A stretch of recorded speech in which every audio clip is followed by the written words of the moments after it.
Bonjour.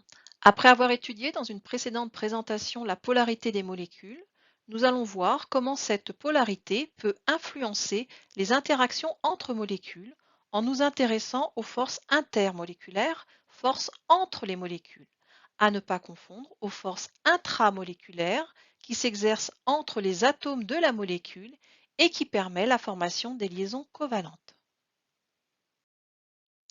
Ces interactions intermoléculaires permettent d'expliquer de nombreux phénomènes observés couramment.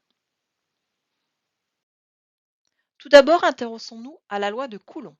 D'après cette loi, deux particules de charge opposées, à proximité l'une de l'autre, subissent une force attractive. L'intensité de cette force attractive va augmenter lorsque la charge des particules augmente ou lorsque la distance entre les particules diminue.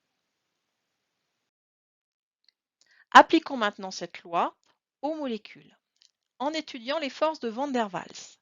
Tout d'abord, les molécules peuvent jouer le rôle de dipôle électrique. Le dipôle électrique permanent. Une molécule polaire, étudiée dans une présentation précédente, présente deux pôles. Un pôle portant une charge partielle positive, notée delta+, et un pôle portant une charge partielle négative, notée delta-. On dit alors qu'elle forme un dipôle électrique permanent. La forme représentée par la figure qui apparaît représente le nuage électronique qui est déformé, les électrons étant plus attirés par l'atome électronégatif. Les molécules peuvent également jouer le rôle de dipôle électrique instantané. Ainsi, dans une molécule apolaire, les charges sont réparties de façon homogène. Nous voyons dans la représentation qui apparaît la répartition homogène des électrons au sein de la molécule. Mais, dans les molécules, les électrons n'ont pas de position définie, ils sont en mouvement incessant autour des noyaux au sein du nuage électronique. Ainsi, à un instant donné, ces électrons peuvent être plus proches de l'un des noyaux de la molécule que d'un autre.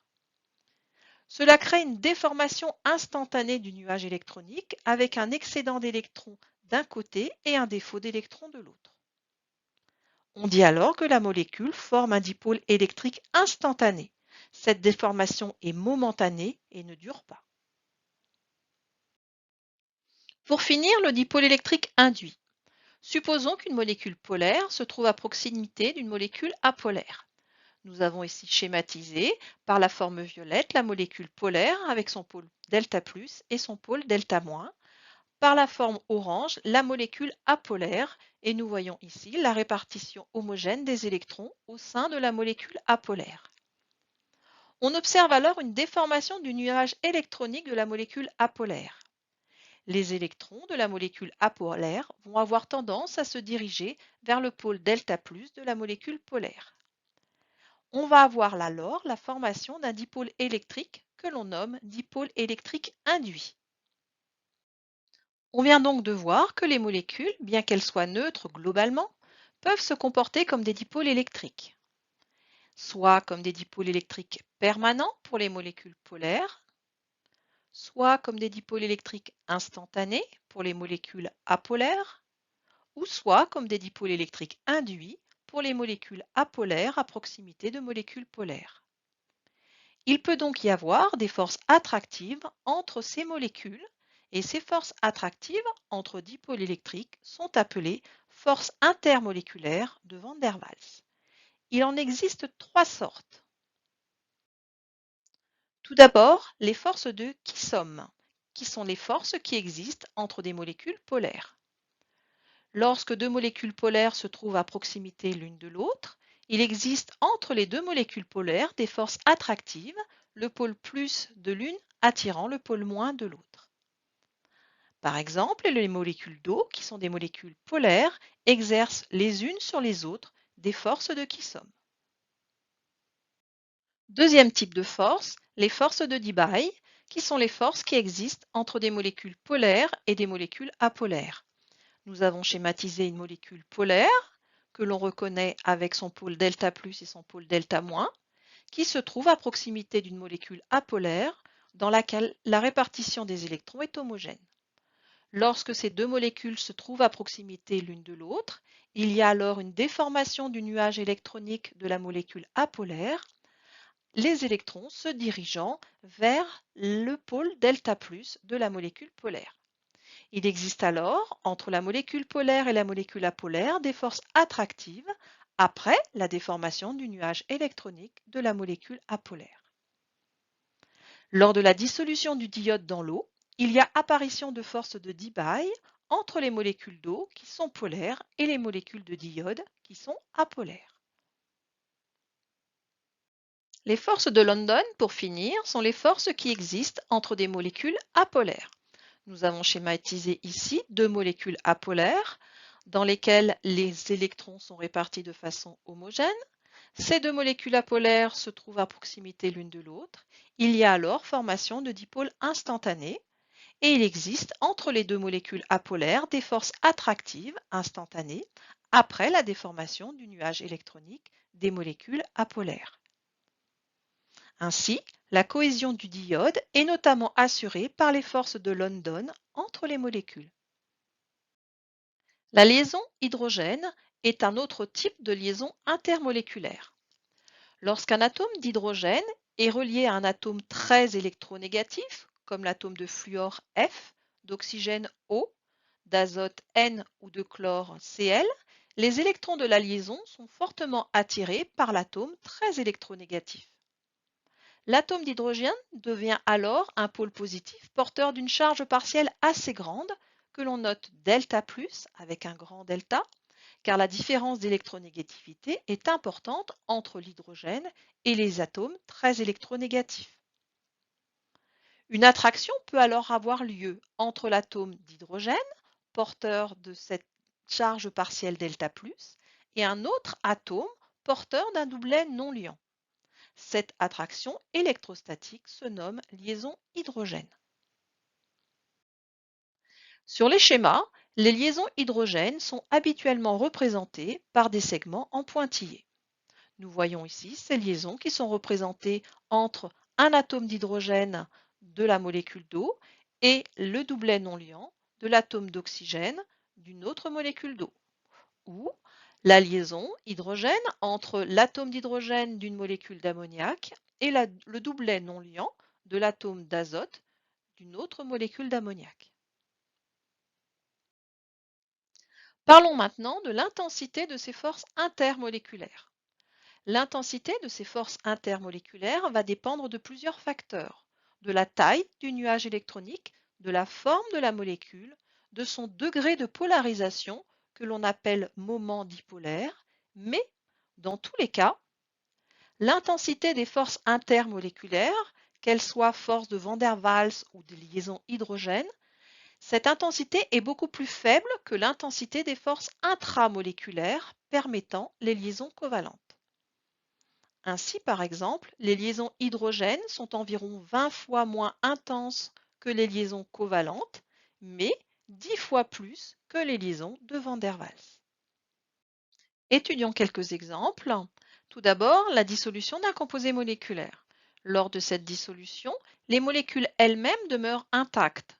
Seules les interactions relativement faibles entre les molécules doivent être vaincues par les molécules du solvant. La raison de la faiblesse relative des molécules intermoléculaires, comparée aux forces de liaison, est reliée directement à la loi de Coulomb. Rappelons cette loi, les forces qui existent entre deux particules chargées ont une intensité qui augmente si les charges des particules est importante ou si la distance entre les particules diminue. Les forces de liaison sont le résultat de charges élevées, les charges des protons et les charges des électrons, qui interagissent à des distances très courtes. Les forces intermoléculaires, par contre, sont le résultat de charges plus petites qui interagissent à des distances plus grandes. Ceci explique donc que les forces de liaison ont toujours une intensité beaucoup plus importante que les forces intermoléculaires. Considérons par exemple l'interaction entre deux molécules d'eau dans l'eau liquide. La longueur d'une liaison dans l'eau liquide est de 96 picomètres, alors que la distance moyenne entre les molécules d'eau, toujours dans l'eau liquide, est d'environ 300 picomètres. La distance plus grande entre les molécules, ainsi que les charges plus petites en jeu, charges partielles sur les atomes d'hydrogène et d'oxygène, donnent naissance à des forces plus faibles. Ainsi, pour rompre la liaison OH dans la molécule d'eau, il faudrait la chauffer à des milliers de degrés Celsius, alors que pour vaincre complètement les forces intermoléculaires entre les molécules d'eau, il suffit de la chauffer jusqu'à son point d'ébullition, c'est-à-dire 100 degrés. Les liaisons hydrogènes sont les forces intermoléculaires les plus intenses, car les charges en opposition, delta plus pour l'hydrogène et doublet d'électrons libres pour l'autre atome, sont importantes, et les atomes H, O, N, F et chlore étant assez petits, ils peuvent s'approcher très près les uns des autres. Il faut noter que bien qu'elles forment des liaisons très intenses, les liaisons hydrogènes restent néanmoins des liaisons intermoléculaires, donc moins intenses que les liaisons covalentes. Mais l'existence de ces liaisons hydrogènes, très intenses, explique la très grande cohésion qui existe entre les molécules d'eau. Cette cohésion, appelée tension superficielle de l'eau, est à l'origine de phénomènes observés couramment, comme la surface bombée d'un verre rempli d'eau, la forme d'une goutte d'eau ou la marche d'un insecte léger sur une surface d'eau, ainsi que d'autres phénomènes beaucoup plus surprenants, comme ici les photos de nageurs juste avant de rompre cette tension superficielle de l'eau. Un combat entre interactions. Pour obtenir la dissolution d'un soluté moléculaire, il faut réussir à rompre les liaisons intermoléculaires du soluté. Il faut donc une importante interaction entre les molécules du soluté et du solvant.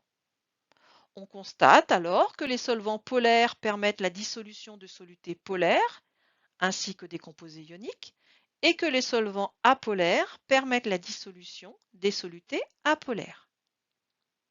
De même, deux liquides sont miscibles lorsque des interactions moléculaires peuvent apparaître entre les molécules des deux liquides mélangés, et deux liquides sont non miscibles lorsque les interactions entre les deux liquides sont beaucoup moins intenses que les interactions internes entre les molécules des liquides. Étudions la dissolution du diode dans l'eau et dans le cyclohexane.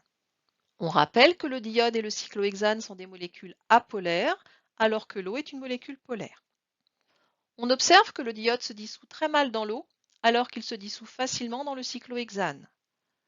En effet, la solubilité du diode dans l'eau est de 0,34 g par litre d'eau, ce qui signifie que dans un litre d'eau, on ne peut dissoudre que 0,34 g de diode, alors que cette solubilité dans le cyclohexane est de 28 g, ce qui signifie que dans un litre de cyclohexane, on peut dissoudre jusqu'à 28 g de diode. Essayons d'expliquer ces observations en faisant intervenir les forces intermoléculaires. Les interactions de Debye entre les molécules d'eau et les molécules de diode sont trop faibles pour vaincre les interactions de London entre les molécules de diode qui assurent la cohésion du solide. La dissolution va alors être difficile. Par contre, les interactions de London entre les molécules de cyclohexane et les molécules de diode vont être plus intenses que les interactions entre les molécules de diode. La dissolution du diode va alors être possible. Étudions pour finir la dissolution du sucre dans trois solvants, dans l'eau, dans l'alcool et le cyclohexane. Il faut tout d'abord noter que le sucre, le saccharose, est une molécule polaire et que la cohésion de ce cristal moléculaire est associée par des liaisons hydrogènes. Mais les molécules de saccharose sont assez volumineuses et les liaisons hydrogènes ne sont pas très intenses entre les différentes molécules de sucre. Mettons maintenant ce saccharose dans de l'eau. On observe alors une forte dissolution. En effet, la solubilité est de 2 kg par litre à 20 degrés. Les petites molécules d'eau peuvent s'approcher très près des molécules de saccharose, ce qui va créer des liaisons hydrogènes très intenses qui peuvent détruire les liaisons entre les molécules de saccharose moins intenses. Par contre, lorsque l'on met du sucre dans l'alcool, on s'aperçoit que la solubilité est difficile. Elle est de 6 g par litre à 20 degrés. Il existe pourtant des liaisons hydrogènes également entre les molécules d'alcool et les molécules de sucre. Mais les liaisons hydrogènes sont ici beaucoup moins intenses que celles qui existaient tout à l'heure entre les molécules d'eau et le sucre. En effet, l'éthanol est une molécule un petit peu plus grosse. Elle s'approche donc moins des molécules de saccharose et les liaisons hydrogènes ne sont pas suffisamment intenses pour détruire les liaisons qui assurent la cohésion du sucre. La dissolution va donc être alors difficile. Lorsque l'on met du sucre dans le cyclohexane, on n'observe aucune dissolution. En effet, il n'existe pas d'interaction entre le sucre et le cyclohexane et donc le composé moléculaire constitué du sucre ne peut pas se disloquer.